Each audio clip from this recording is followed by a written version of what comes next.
السلام عليكم ورحمة الله وبركاته متابعينا القناة الكرام. الفيديو النهاردة عن سبنسر أو مبرد المية. طبعا عندي شغال في أمانة الله وفي مية مليان، وادوس على الحنفية فين وفين تنزل لي نقطتين مية ساقعين خالص تلج، وما فيش أي استجابة للمية. طبعا كل فين وفين لما ادوس عليها تنزل نقطتين، وهنشوفهم مع بعض من فوق مليانة ازاي. زي ما حضراتكم ملاحظين المية مليانة للآخر ومفيش أي استجابة في الحنفية. والمشكلة برضو اللي قالها لي صاحب المبرد ده إنه بيفصله بعد ساعة أو ساعتين بيجيب مية ويكون مية تلج، وأول ما يجي شغلة تاني بيعمل نفس المشكلة.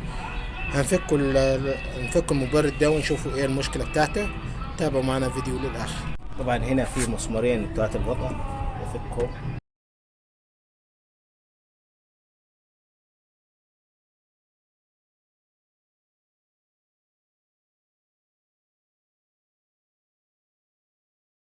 طبعا هنا في طبة خروج المية هفكها وبجردل بحط تحتيها زي ما حضراتكم ملاحظين. المية نازلة ساقعة ثلج.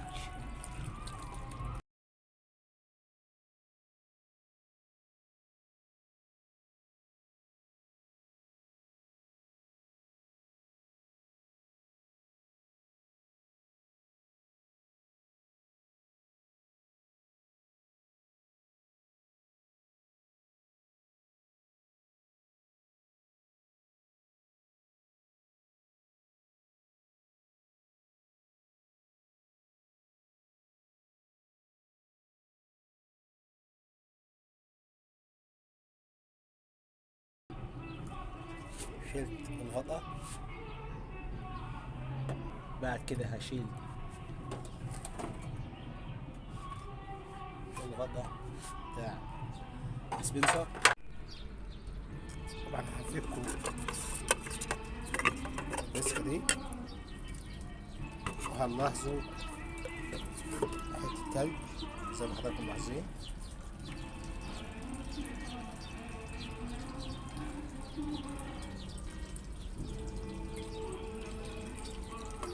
تلج، كمية تلج مجمداها. طبعا هنحل المشكلة دي ونشوف المشكلة.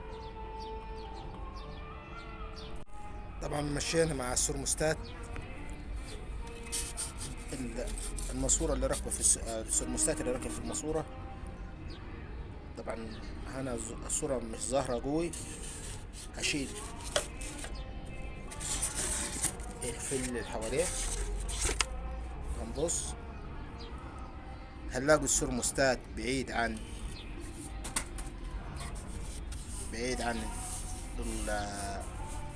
الملف ده بتاع الفريون اللي بيسقع المية هنا.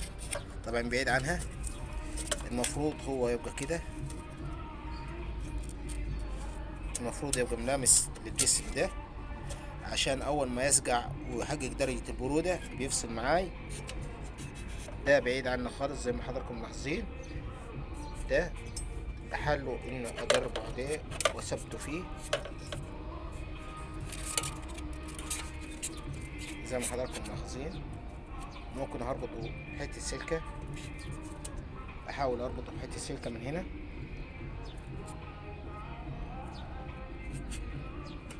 نجيب اي سلكة واربطه بيه من هنا ومن هنا بحيث يبقى ملامس للحلة وللمواسير بتاعت التبريد.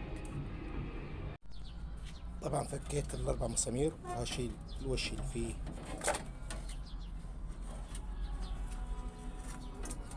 السرموستات. هشيل الماسورة دي عشان اثبتها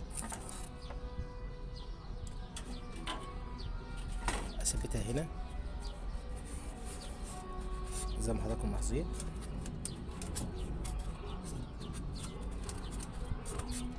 هي المفروض تبقى كده.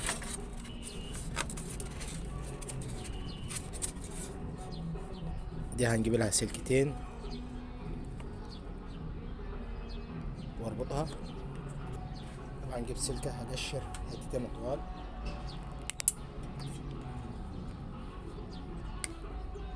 زي ما حضراتكم ملاحظين. هذا سلك واحدة.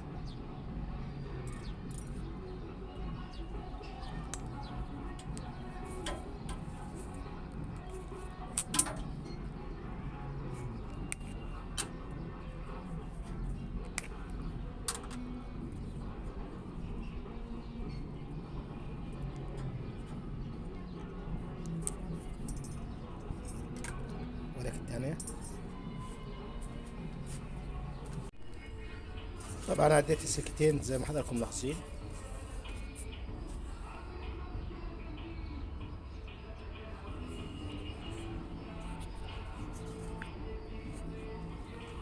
ادي لك واحدة ولك واحدة. هجيب الماسورة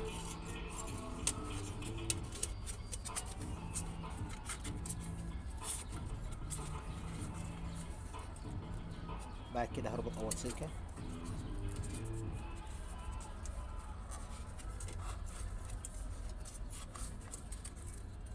ما تكونش سلكة ناشفة، تكون سلكة طرية بحيث تاخد وتدي معاي الربط، واربطها بايدي.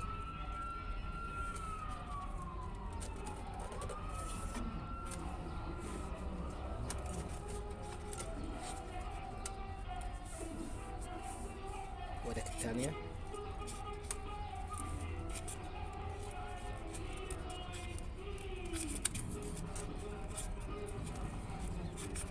لازم اربطها بايدي عشان لو ربطتها بالمنسة هتقرب، تدوس على المواسير، هتدوس على المواسير وممكن تسد المواسير. بعد ما ربطت السلكتين زي ما حضراتكم ملاحظين وثبتها، ابتدي اقفل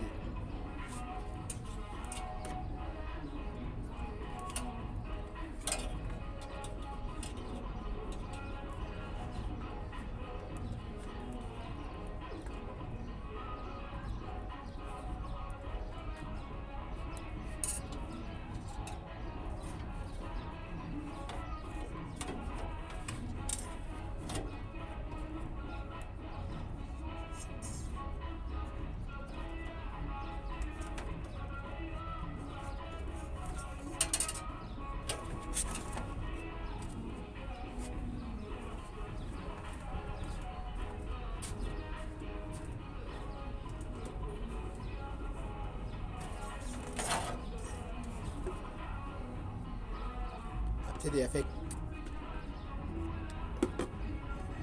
السرموستات.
بعد كده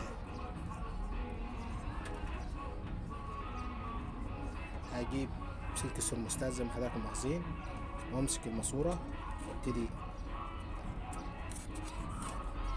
ازق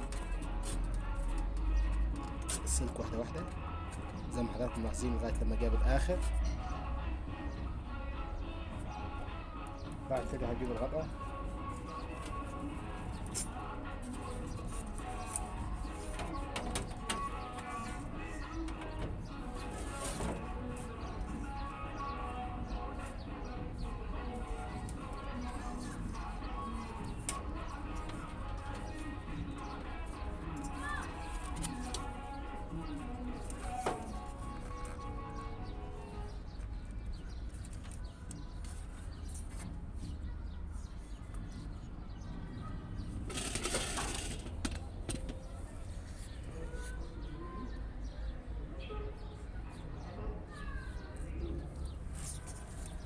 بعد كده هجيب السرمستان اركبه مكانه.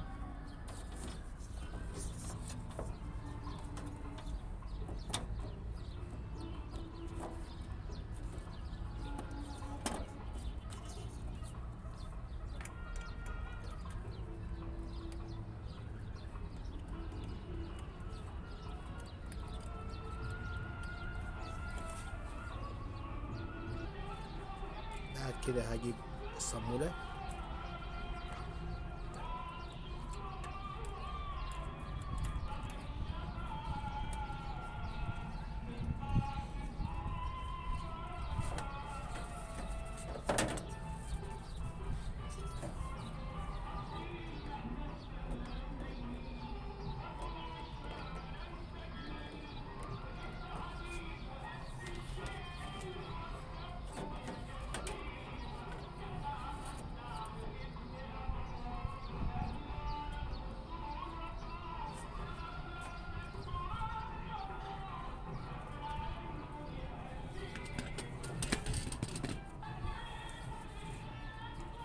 بعد كده هجيب الأربع مسامير وأثبت الغطا.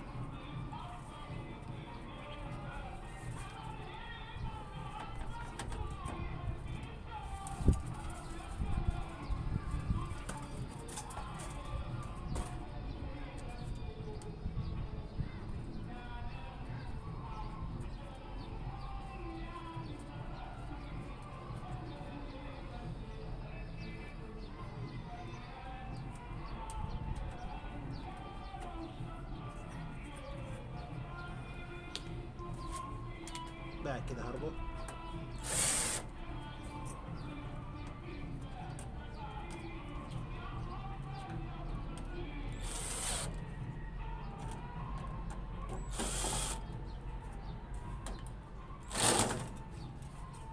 بعد كده هركب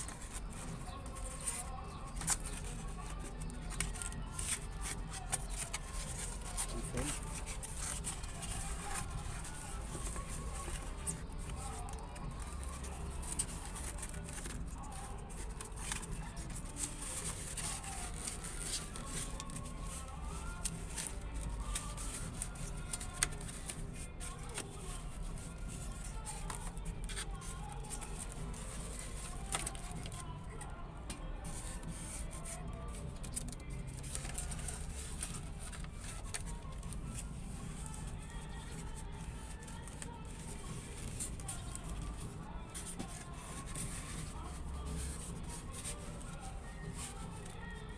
بعد كده اربط السلكة بتاعت الرباط بتاعتها.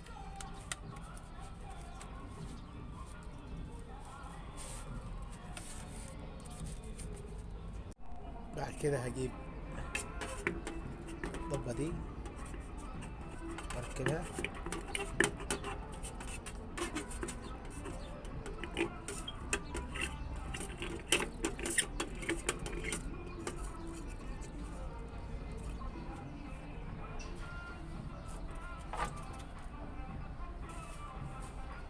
بعد كده هجيب الغطا.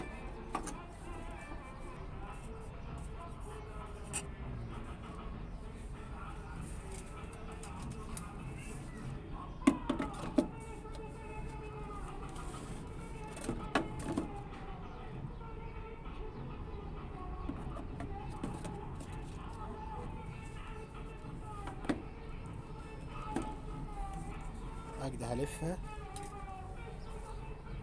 بعد كده هجيب المسمارين